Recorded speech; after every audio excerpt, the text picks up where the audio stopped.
Bonjour, ceci c'est le vidéo démo pour le tableau de bord enseignant de Mabimat.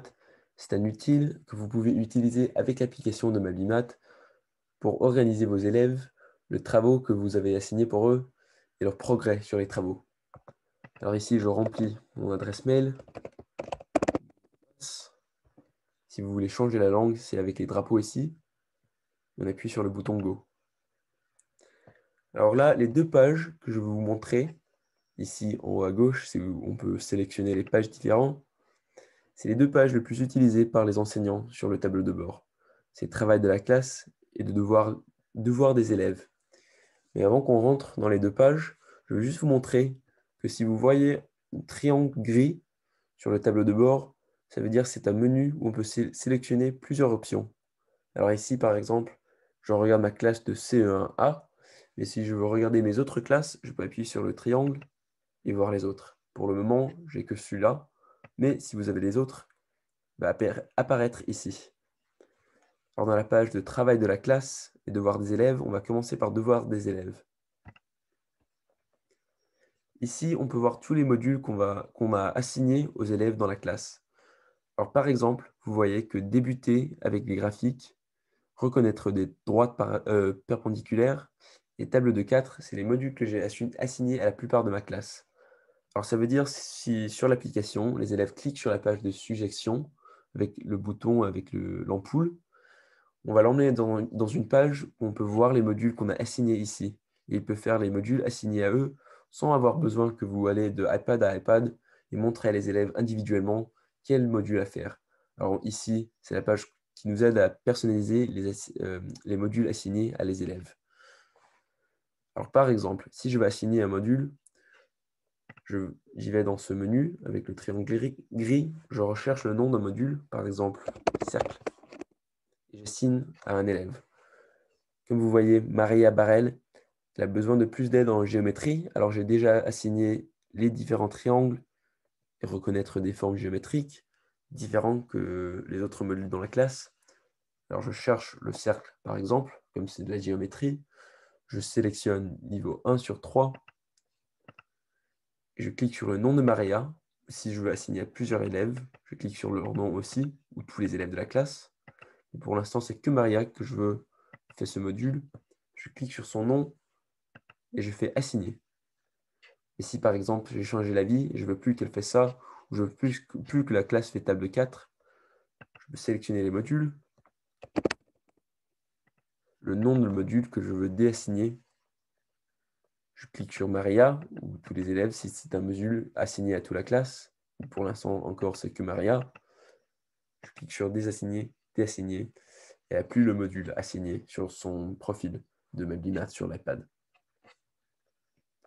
Ensuite, la page travail de la classe. C'est ici où on peut regarder les progrès de toute la classe sur les modules qu'on a assignés. Alors ici, on peut suivre jusqu'à 5 modules, et c'est ici qu'on les sélectionne. Alors ici, j'ai sélectionné les 3 modules que j'ai donné à la plupart de la classe à faire cette semaine. Et ici, avec ce tableau, je peux regarder les progrès de mes élèves. Alors par exemple, pour Sharif, je vois que en débuté avec les graphiques, il a complété tous les niveaux, 1 à 6, avec un score parfait. Ça veut dire qu'il a fait un score de 100% de réussite, aucune réponse pas correcte. Je vais reconnaître les droites perpendiculaires.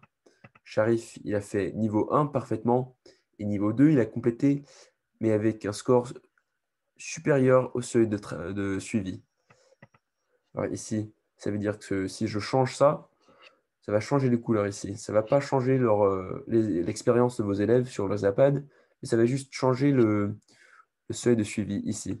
Alors par exemple, si je veux être un peu moins strict, je mets ça à 70 et ça change les couleurs ici pour que je peux voir qui a reçu un score mieux que 70%, qui a reçu un score moins que ça.